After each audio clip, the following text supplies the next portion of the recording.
Hello everyone, I am Snehadeep Kumar, President of the Aurora Academic Journal. Today we have a special guest, Dr. Tom Welton.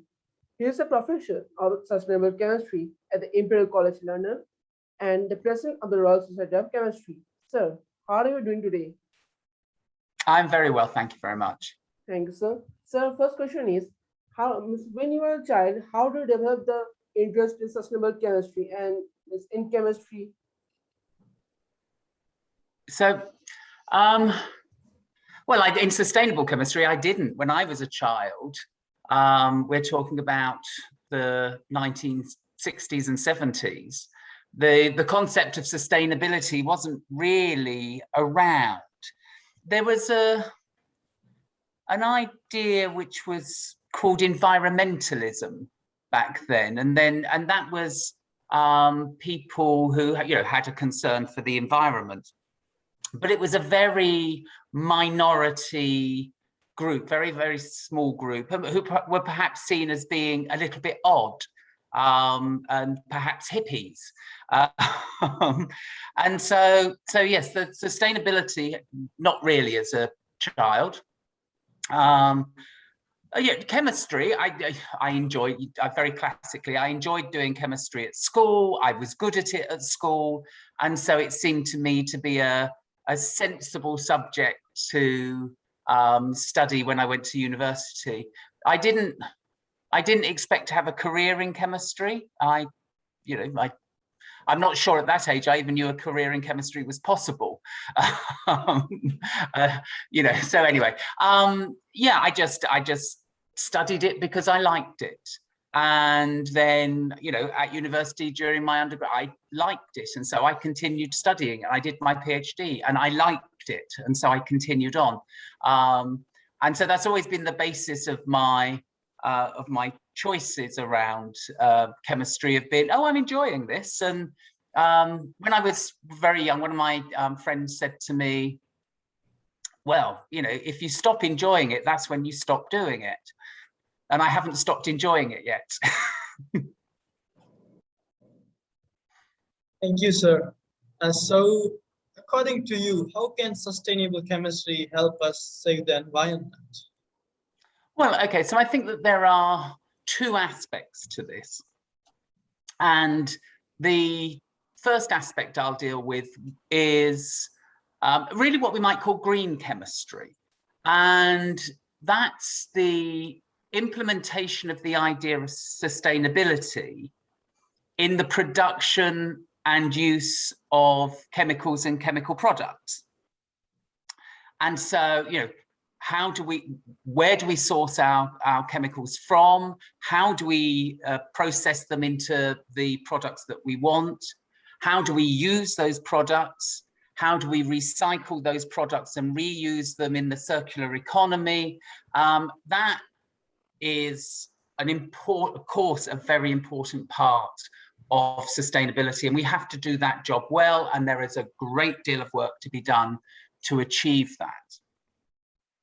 But then I would say there's also the implementation of chemistry in order to enable sustainable development in other areas to work and to happen.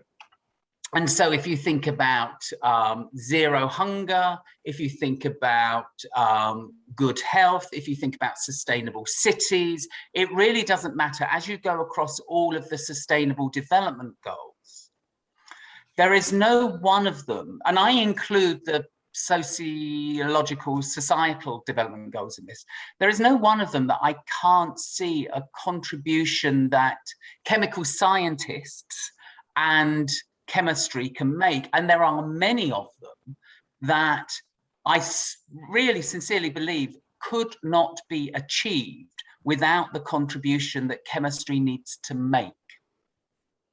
So that's an important other part of chemistry for sustainability, if you like. All right, so what do you think, what kind of promising research is currently being conducted in sustainable chemistry, and what upcoming developments and research do you see happening in the future? Oh, crikey. Lots. And lots of it is, because of the breadth of what I've just described, a lot of it is outside my area of special expertise.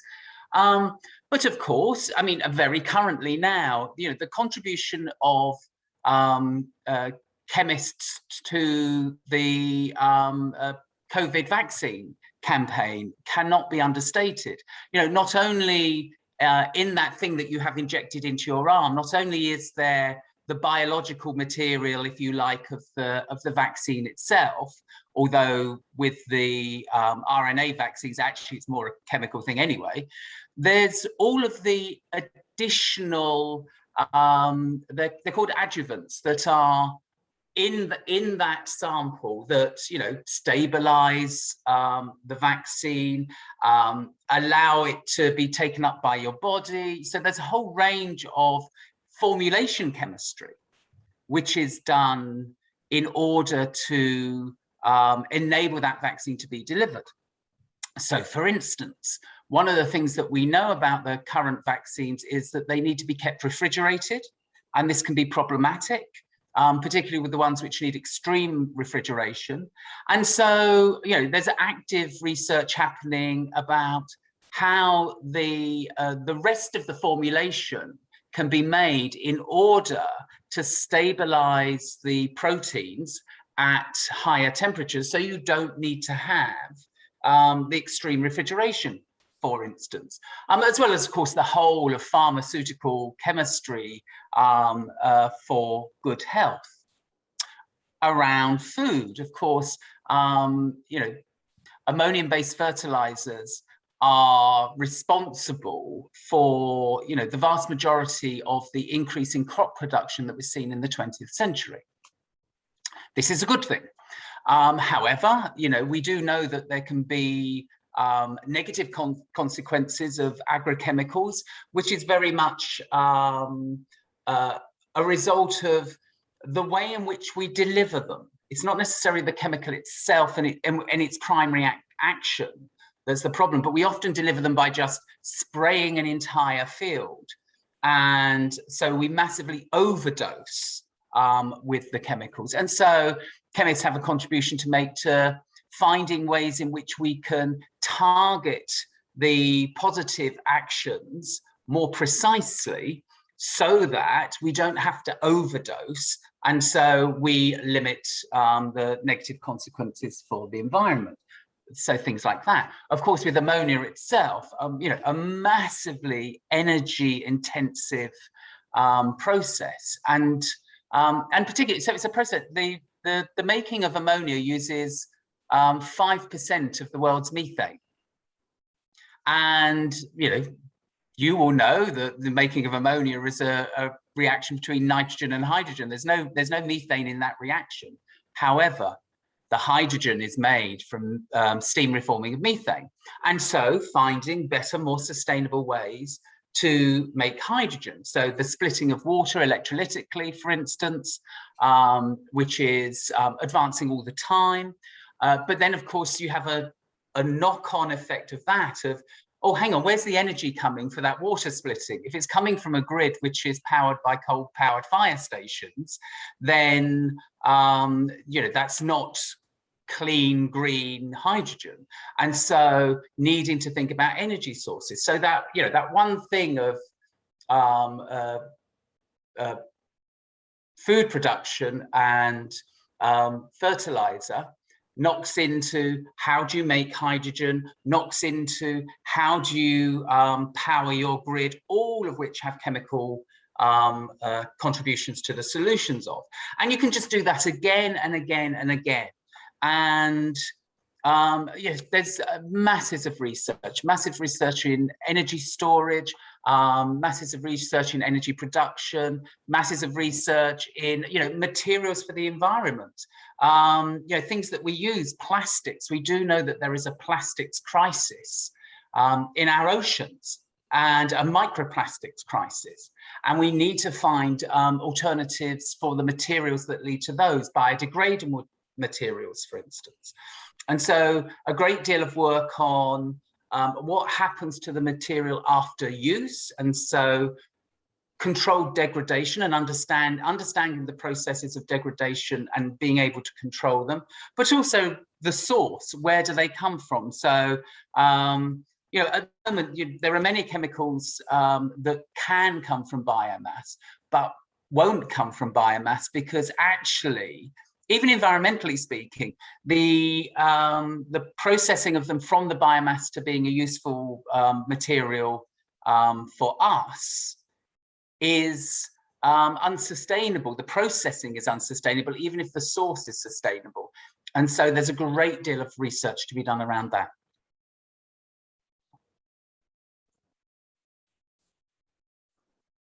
Thank you, sir. The next question is that what is the future of the environment taking into account of current efforts to achieve a green future? Sorry, can you say that again? The microphone wasn't very clear. Okay, sir. What is the future of the environment taking into account of the current efforts to achieve a green future? Ah, right. Okay. So am I an optimist or a pessimist? I think it's really the answer to that question. I think I am an optimist. I think overall I am an optimist.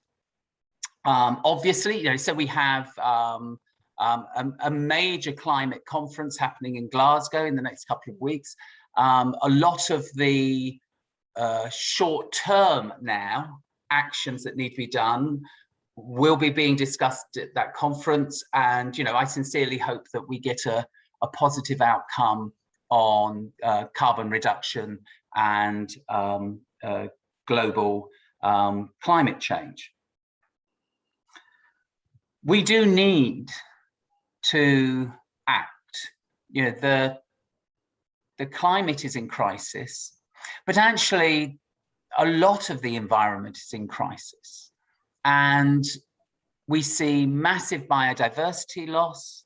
And as I say, we see massive chemical pollutants. And I would actually try and move us on from, you know, the idea of that we have of pollutants is something that is bad for us, which, you know, is, you know, in the air, in the water, and can damage us. I think we need to slightly rethink our idea of what a pollutant is.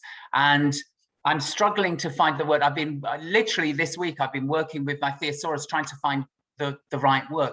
I think that earlier I mentioned the circular economy. So we input raw materials, but then we don't dump them and waste them. They go into a cycle which in which we are reusing them, recycling them, and the waste that we make becomes the source of the materials for the things that we will use. And so then we don't need to input new raw materials because we have this circular economy. So I would now want to move us on to an idea where we think of anything that falls out of that circle, anything that falls out of the circular economy is a pollutant. We don't, you know, we don't worry about whether it is something which is we know to be harmful to us or whether it's something that we think is not very harmful to us. But because it is now a waste product and it is no longer in the circular economy, I think we should think of all of those as pollutants. You know, a pollutant for me is a chemical which is somewhere where we don't want it to be. And where we want it to be is in the circular economy. And so anything that falls out of that is a pollutant, in my mind. So anyway, I think really I have a great deal of confidence in you lot, in the up and coming generation who care about this so much. You know, like I said, when I was a child, being aware of the environment was considered to be some very extreme, strange behavior, whereas for your generation, it's normal.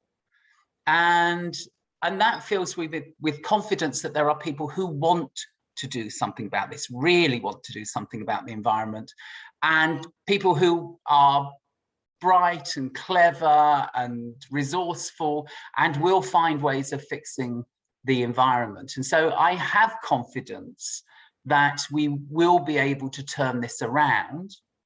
Do I have confidence that we'll be able to do it in short time? Perhaps less so. Okay, thank you, sir. And now something that I would personally like to know, and I'm too excited to hear this from you. How did you feel when you were elected as the president of the Royal Society of Chemistry? Overjoyed. It's one of the, one of the happiest things that I have done in my career. I knew previous presidents, and I could see that it was a role that looked to me very exciting, great deal of fun, and that I would love to do. And which is why I stood for election. And indeed, it's why everybody, many good candidates over the last years have stood for president of the Royal Society of Chemistry, but at any one time, only one person can be it. And so, it's an election. I was so happy. It really did fill my heart with joy. And now doing the role does fill my heart with joy. It's a very different role to the one I was expecting. I was expecting to be in aeroplanes a lot, flying the world, visiting, doing all sorts of things like that. And of course, I have done all of that from, where I am now at my kitchen table. This is my kitchen. In spite of the huge challenges that the pandemic has presented, it still has been a fantastically fulfilling and joyful experience. I would recommend it to anybody. Have it as an ambition.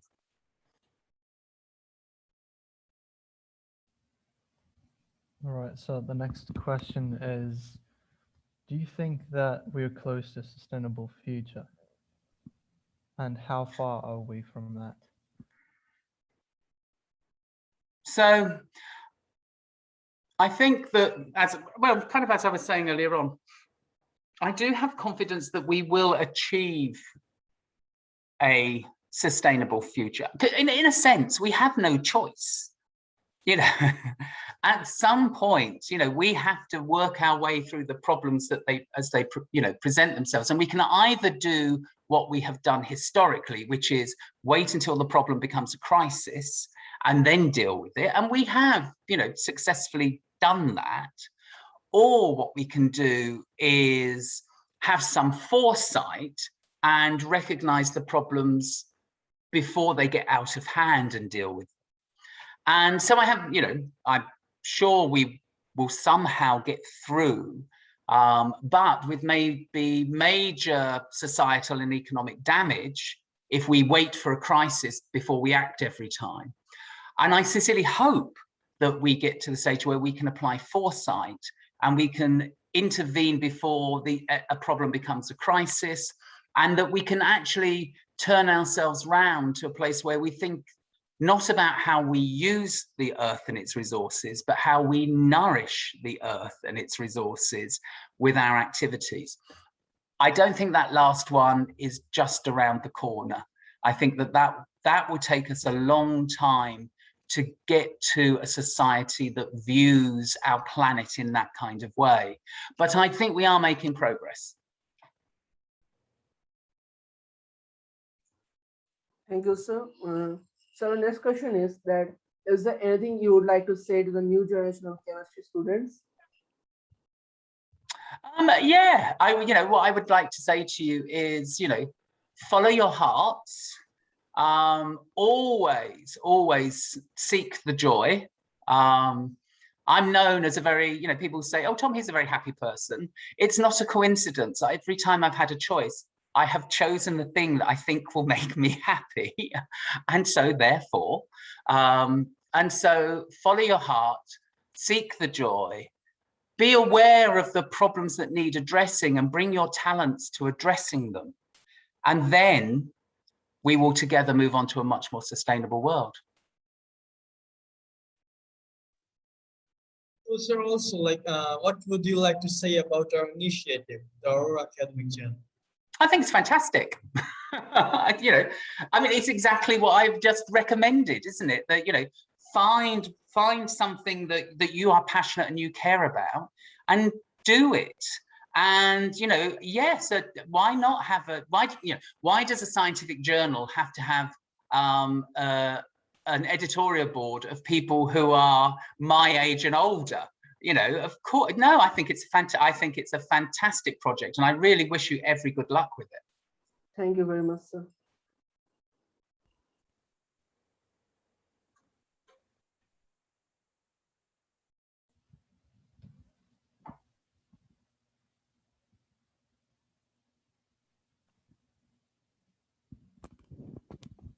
Hello, can you hear me?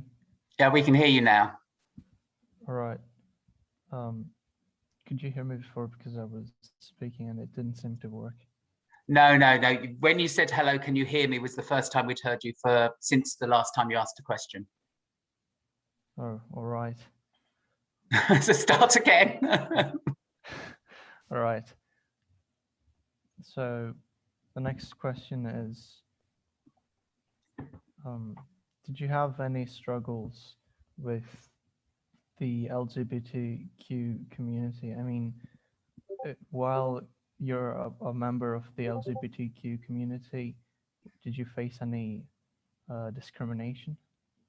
Oh yes, I mean there's no doubt about that. So, but I think I would like to separate off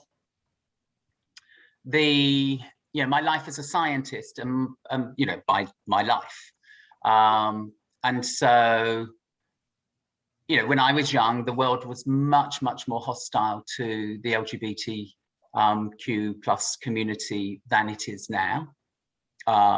Physically hostile. I was attacked in the street, for instance. Friends of mine lost their jobs. It was an extremely difficult time. Things are better now, and I'm married to my husband, and so there's been a huge change. But having said that, so in my scientific life, I have to say that I always found that the scientific community or the part of it that I was in, was very accepting, and always made me feel very welcome. The ionic liquids community is a very open and welcoming community. I was not the only high-profile gay person or lesbian in the community, and it was, we would bring our partners along to the parties, along with other people bringing their wives and husbands along to the party. It was a very welcoming community. And, and I think I have to speak out for Professor Ken Seddon, who was one of the, big figures in the community, who absolutely believed that talent came in all forms. And he was quite prepared to be judgmental, but he was judgmental about the quality of your science, not not your gender or anything else at all.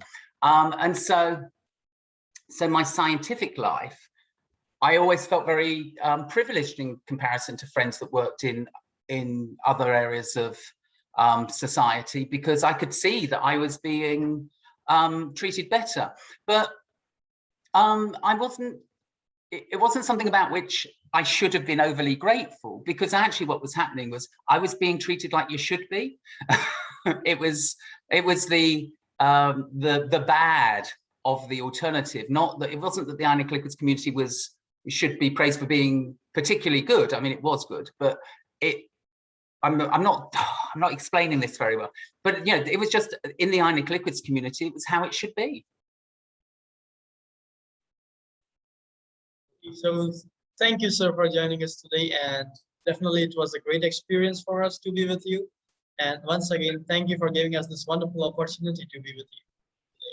Thank you, sir. It was an honor for us to join an interview with you. And you are very welcome. And it's been a great joy talking to you, and enjoy the rest of your day. Yes. You too, Thank you very much, sir. You also have a nice day. Have a nice day. And you. Goodbye, sir. Bye then. Yes. Bye, sir. Goodbye.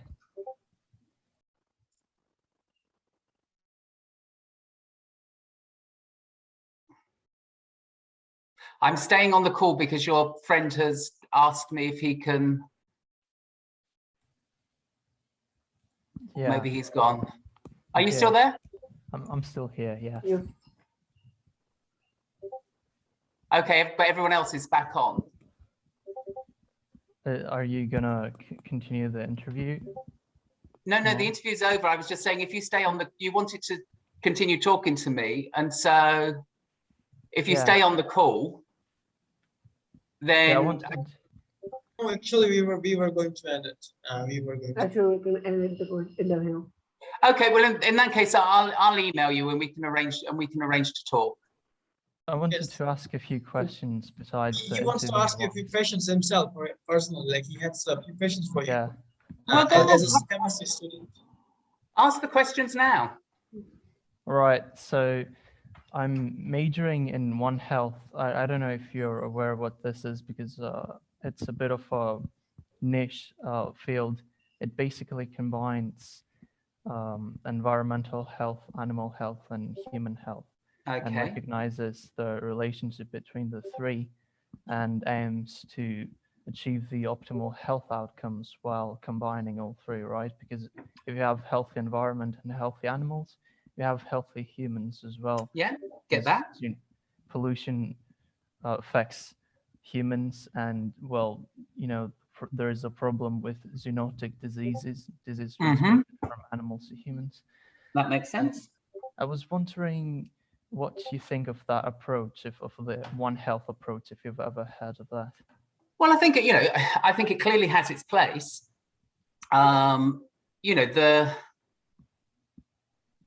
We do need to. One of the problems that we have, could have been one of the questions of if you want to edit this in at some point, that's fine. One of the problems that we have is that we still tend to think, oh, there's climate change, oh, there's biodiversity loss, oh, there's pollution, oh, there's poor health.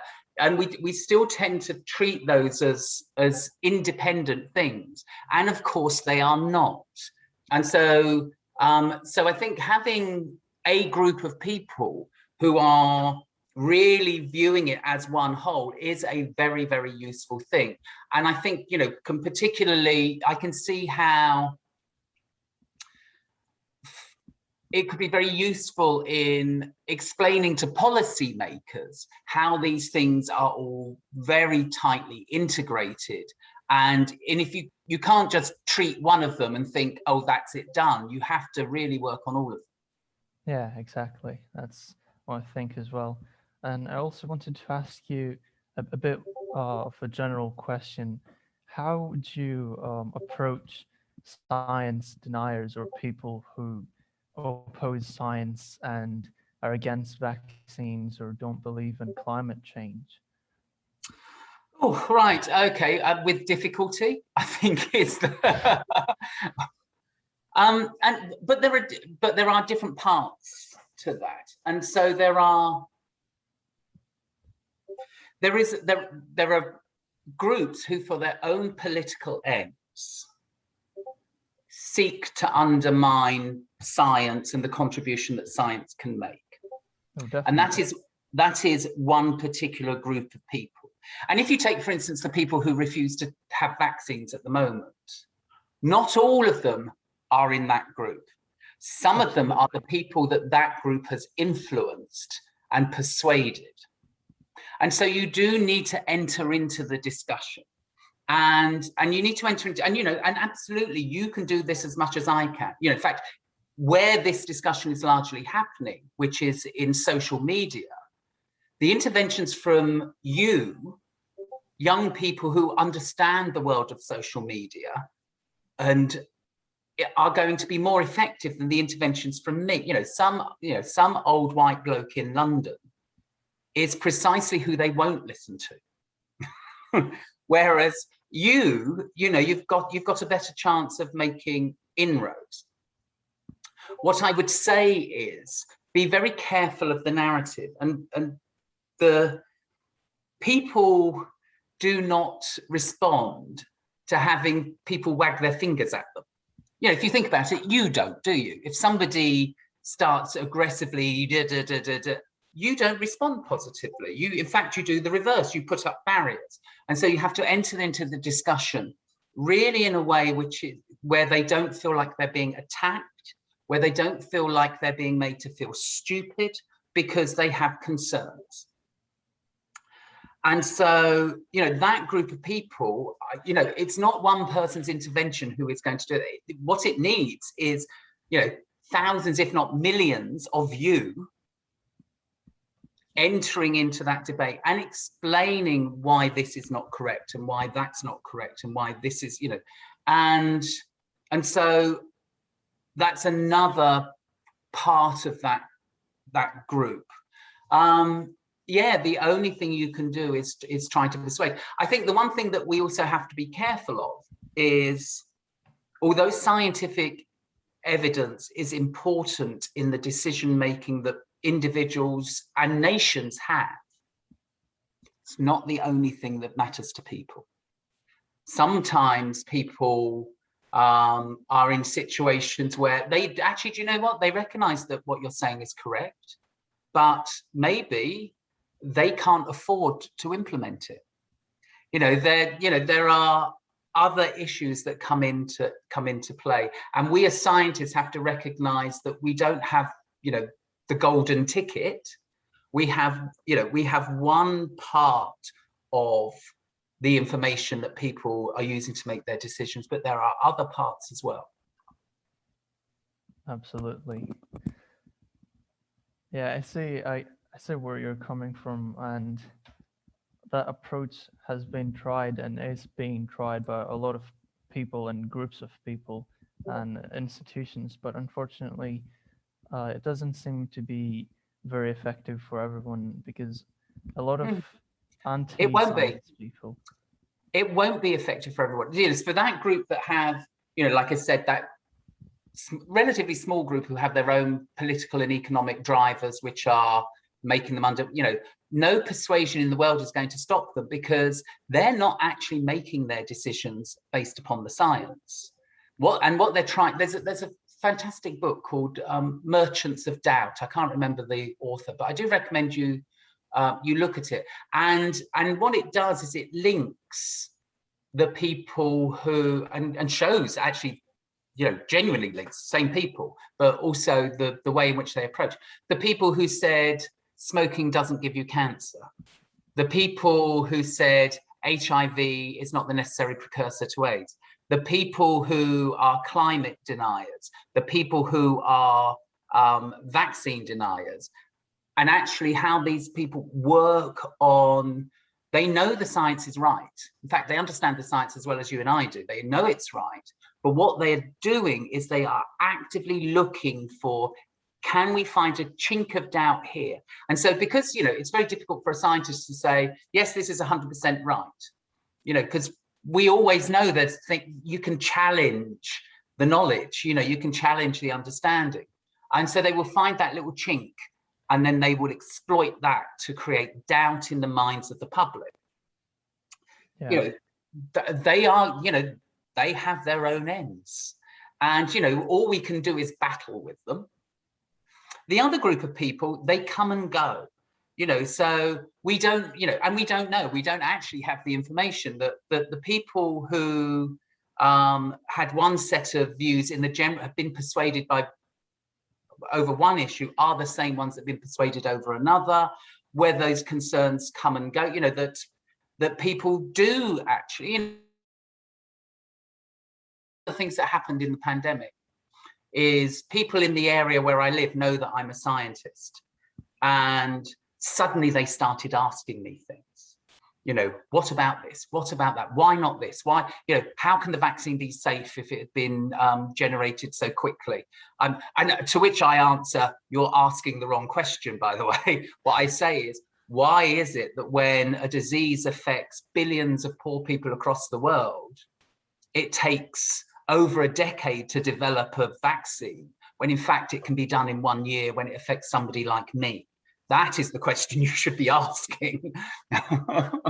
and so, but you know, but finding that thing that makes somebody say, oh, I hadn't thought about it like that. You know, I have seen with that particular, I've seen people change their idea.